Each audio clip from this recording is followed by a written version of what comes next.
Ini yang mungkin ditunggu-tunggu market dari tadi ya, Sinta. PT GoTo Gojek Tokopedia Tbk resmi melantai di Bursa Efek Indonesia hari ini melalui skema penawaran umum saham perdana atau IPO. Seremonial IPO GoTo pun menjadi yang paling mewah karena dihadiri presiden hingga menteri.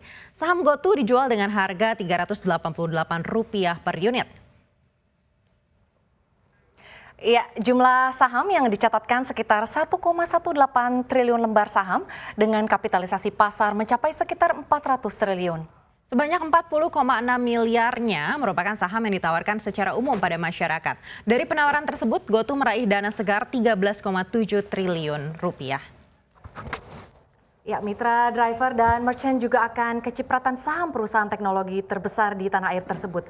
Masing-masing driver dan merchant akan mendapatkan saham antara 1.000 hingga 4.000 lembar saham.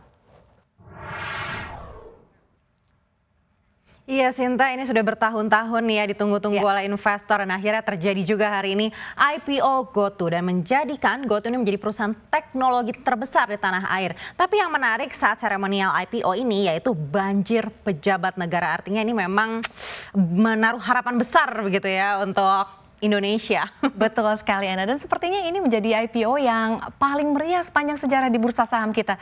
Tadi terpantau ada Menko Perekonomian Erlangga Hartarto, Menteri Pendidikan, Kebudayaan, Riset dan Teknologi Nadiem Makarim yang juga merupakan founder Gojek. Dan ada juga Menteri Perhubungan Budi Karya Sumadi. Lalu siapa lagi ya, Menteri Komunikasi dan Informatika Joni G Plate juga hadir, Menteri Perdagangan Muhammad Lutfi dan Ketua Dewan Komisioner OJK Wimbo Santoso juga datang langsung ke gedung Bursa Efek Indonesia. Iya, luar biasa sekali. Bahkan tadi Presiden Joko Widodo juga hadir dalam seremonialnya meskipun secara online begitu ya. Tapi Presiden turut mengapresiasi program saham gotong royong untuk mitra driver, mitra UMKM dan juga konsumen. Wow. Iya, betul sekali. Nah, setelah IPO harga saham GoTo juga langsung melesat 17,75% menjadi 400 per lembar sahamnya nih Ana. Iya, Sinta, yang paling penting ini adalah dengan IPO GoTo, IHSG juga kecipratan ya. IHSG juga ikut terkerek naik hingga 1,17% pada pembukaan perdagangan pagi tadi. Bahkan mencatatkan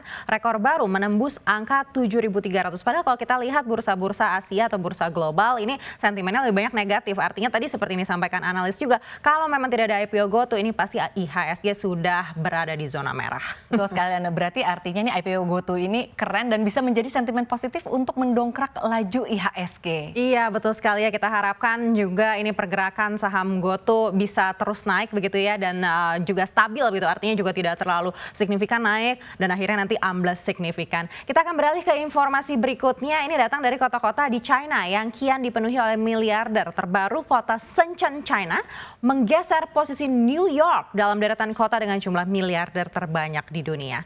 Berdasarkan data Hurun Global Rich List, Beijing menduduki posisi teratas sebagai rumah dengan miliarder terbanyak yaitu jumlah 144 orang. Di posisi kedua ada Shanghai dengan 121 miliarder, posisi ketiga ada Shenzhen dengan 113 miliarder, yang sebelumnya ditempati New York dengan jumlah 110 miliarder.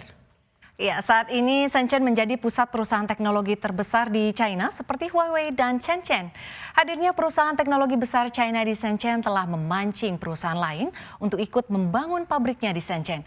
Tahun 2021 terdapat 2.500 perusahaan teknologi baru didirikan di Shenzhen, sehingga jumlah totalnya kini menjadi 17.000 perusahaan.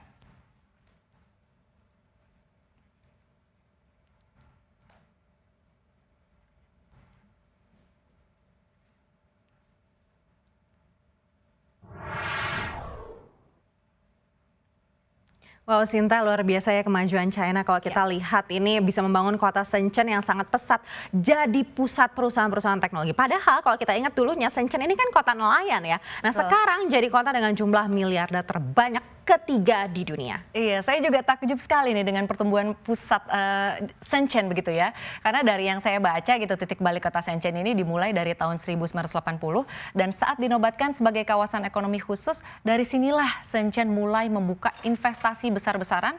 Hasilnya PDB Shenzhen tahun 2021 mencapai 475 miliar dolar Amerika, jauh melesat dibandingkan tahun 1979 yang hanya 28 juta dolar Amerika. Iya, ini bukti yang sangat kuat begitu ya dari pemerintah China ini sangat hebat dalam membentuk suatu kota menjadi kota para miliarder begitu. Dari puluhan juta jadi ratusan miliar.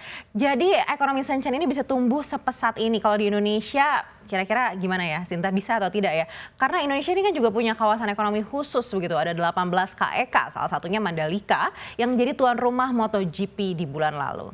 Harusnya sih Indonesia juga bisa ya, karena KEK kan dapat treatment khusus dan jadi harusnya bisa menarik banyak investasi dan mungkin Indonesia bisa belajar dari pengembangan kota Shenzhen.